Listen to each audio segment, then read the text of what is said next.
오늘날 모든 설교자들은 자신은 철저히 성경에 근거해서 성경적으로 설교한다고 말하고 있습니다. 그러나 과연 그러한가 한번 살펴보도록 하겠습니다. 이사야서 28장 1절부터 13절 가운데 9절부터 13절까지만을 읽겠습니다. 그들이 이르기를 그가 네게 지식을 가르치며 네게 도를 전하여 깨닫게 하려는가? 젖떨어져 품을 떠난 자들에게 하려는가? 대저 경계에 경계를 더하며 경계에 경계를 더하며 교훈에 교훈을 더하며 교훈에 교훈을 더하되 여기서도 조금 저기서도 조금 하는구나 하는도다. 그러므로 생소한 입술과 다른 방언으로 이 백성에게 말씀하시리라.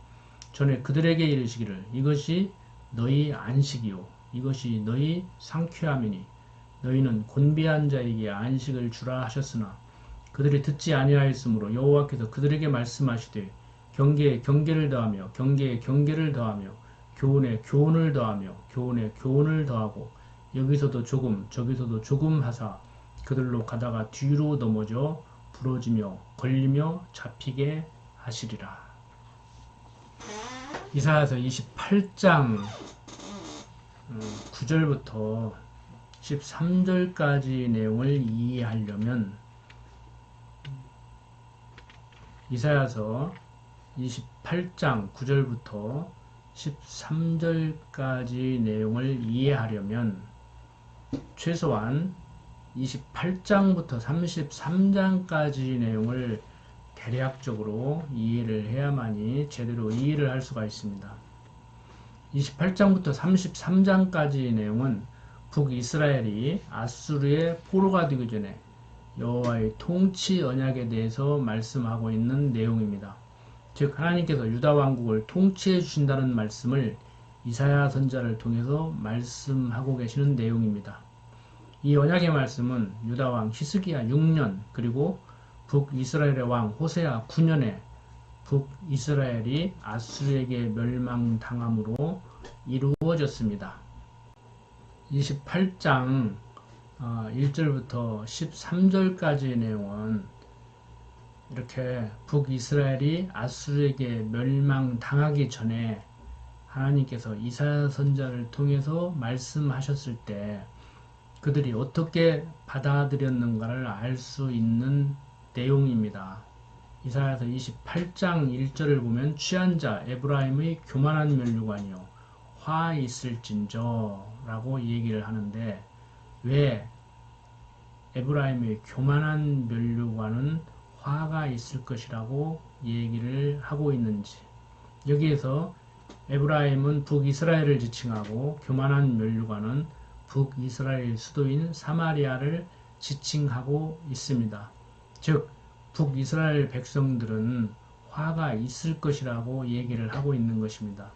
그런데 왜 그런가 하면은 하나님께서 이사야 선지자를 통해서 말씀하실 때 그들이 이르기를 그가 네게 지식을 가르치며 네게 도를 전하며 깨닫게 하려는가 젖떨어져 품을 떠난 자들에게 하려는가 대저 경계에 경계를 더하며 경계에 경계를 더하며 교훈에 교훈을 더하며 교훈에 교훈을 더하되 여기서도 조금 저기서도 조금 하는구나 이렇게 얘기를 했다는 거예요. 한마디로 이사야 선지자가 하는 말을 제대로 받아들이지 못하고 그런 형편없는 말을 누가 듣느냐 뭐 그랬다는 것이죠.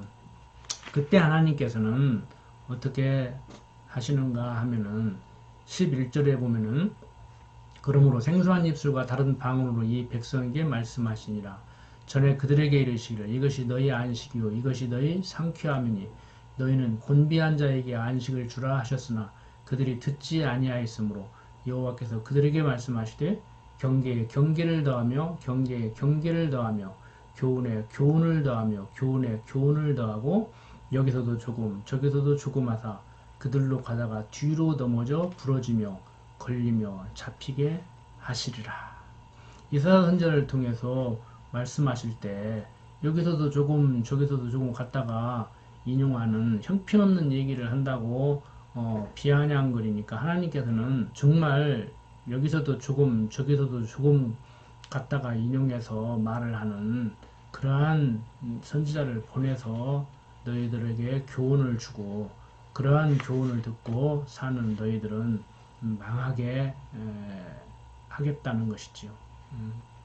말씀대로 정말 하나님께서는 그렇게 섭리하셨고 북이스라엘 뿐만이 아니고 나중에 남유다도 바벨론에게 이렇게 포로로 잡혀가게 되는 일이 생깁니다. 그러니까 북이스라엘 뿐만이 아니고 남유다도 북이스라엘이 말을 듣지 않은 것 같이 말을 듣지 않았던 것이죠. 그렇지만 하나님께서는 남유다만큼은 끝까지 보호해주고 계심을 지금 성경은 보여주고 있는 겁니다.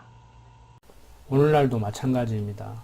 하나님을 떠난 하나님의 백성들에게 아무리 성경을 성경대로 가르쳐도 듣지를 않습니다.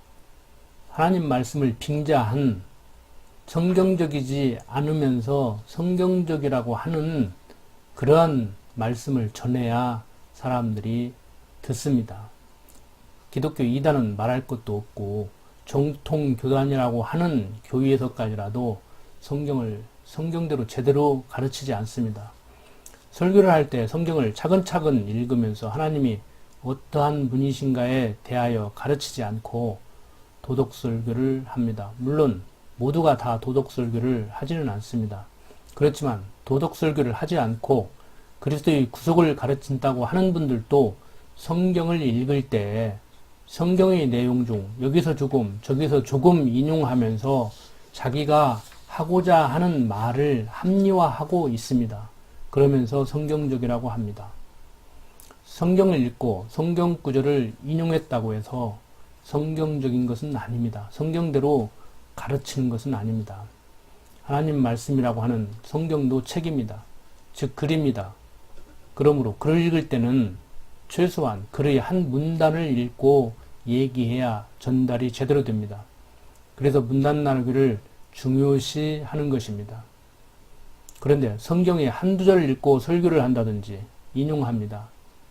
저자가 말하려고 하는 것은 그런 내용이 말이 아닌데도 설교자들은 자기가 말하고자 하는데 인용하기 좋은 구절을 갖다가 인용합니다. 그러므로 성경을 왜곡하게 되는 것입니다. 성경대로 가르치는 것 같지만 성경대로 가르치지 않게 되는 것입니다. 설교가 아니라 일반적인 주장을 할 때도 마찬가지입니다. 어떤 학자가 한 말이나 글을 제대로 이해하지 못하고 자기가 하고자 하는 말을 정당화하기 위해서 인용하는 경우가 허다합니다. 책이나 강연에서 말하고자 하는 내용이 있는데 그 일부 표현만을 가져와서 인용합니다. 물론 그 인용 부분이 전체를 대변할 수 있는 핵심적인 글이나 말이라면 큰 문제는 안 됩니다. 그렇지만 인용하면 자기 주장을 합리화하기에 적당한 일부만을 인용한다면 글쓴이 글을 오해하게 만들고 말한 이의 말을 오해하게 만듭니다. 그러므로 학술 논문을 쓸 때나 일반적인 주장을 할 때는 물론이고 설교를 할 때도 주의해야 합니다. 예를 들어 설교를 할 때 구약성경 욥기 8장 7절의 내 시작은 미약하나 내 나중은 심히 창대하리라 하는 내용은 수아스람 빌닷과 욥의 토론 내용입니다. 그런데도 많은 설교자들이 개업하는 집에 가서 그 구절을 인용해서 설교를 하고 합니다. 욥기 내용을 한번 살펴보도록 하겠습니다. 욥기 8장 7절 내 시작은 미약하였으나 내 나중은 심히 창대하리라. 이 말씀을 제대로 이해하려면 욥기 1장부터 살펴봐야 됩니다. 욥기 1장 내용을 보면은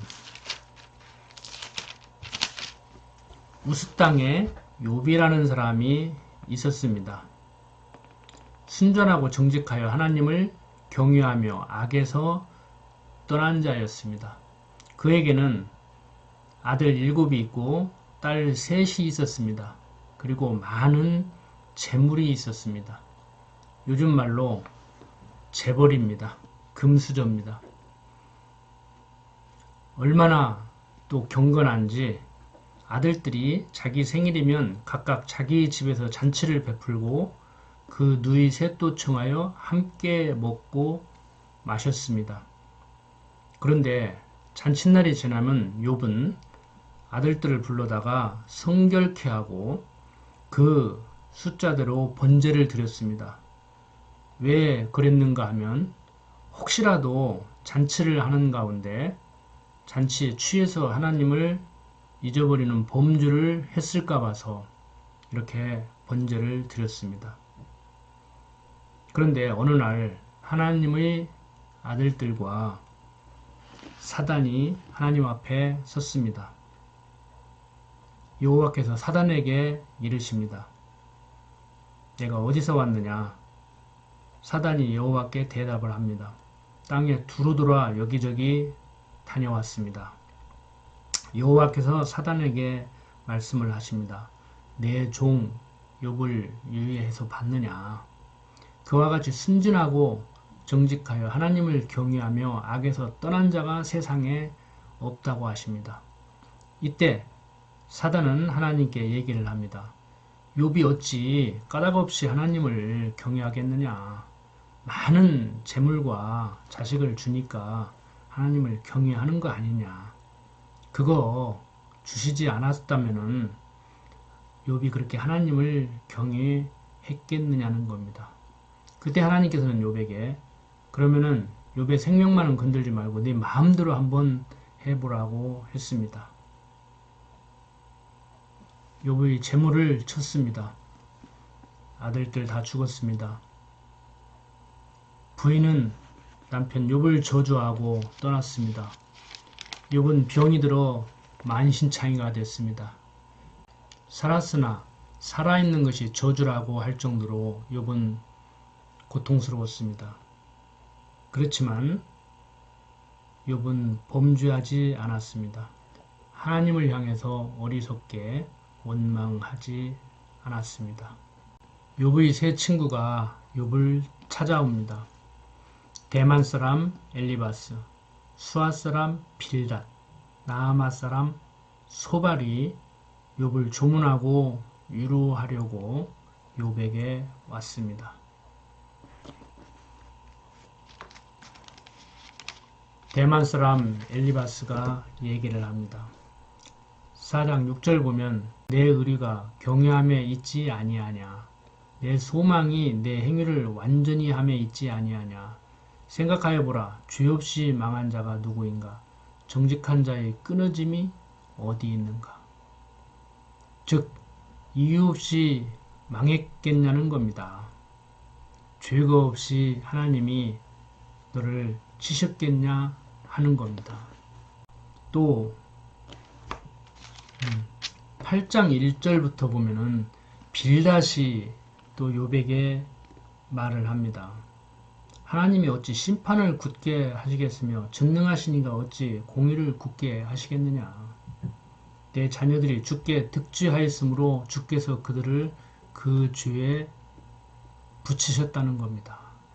그러면서 하는 말이 내가 만일 하나님을 부지런히 구하며 전능하신 이에게 빌고 또 정결하고 정직하면 정녕 너를 돌아보시고 내 의로운 집으로 형통하게 하실 것이라.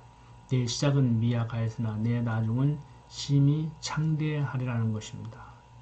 대만 사람 엘리바스에 이어서 수아 사람 빌닷도 같은 얘기를 합니다. 죄 없이 어떻게 망하겠느냐. 내가 잘못이 없는데 어떻게 하나님이 치셨겠느냐. 지금이라도 빨리 회개하고 돌아오라는 것이지요. 하나님 앞에 잘못을 빌으라는 것이지요. 그러면 내 시작은 이렇게 미약하지만 나중에는 심히 창대하게 된다고 얘기를 하는 겁니다. 이들의 주장에 대해서 욥은 반박을 합니다. 욥기 전체의 내용은 인간의 잘못 때문에 망하는 것이 아니고 하나님의 전능하신 섭리 가운데 하나님이 망하게 하면 망하고 흥하게 하면 흥하게 된다는 것을 얘기하고 있습니다. 즉 6기 8장 7절 내용 내 시작은 미약하나 내 나중은 심히 창대하리라는 이 얘기는 개업하는 성도의 집에 가서 지금은 테이블 몇 개 놓고 식당을 시작하지만 나중에는 큰 거부가 될 것이라는 말을 하기 위해서 사용할 수 있는 얘기가 아닙니다. 수아사람 빌닷이 얘기한 내 시작은 미약하였으나 내 나중은 심히 창대하리라는 이 얘기는 욥을 향해서 하는 잘못된 얘기입니다.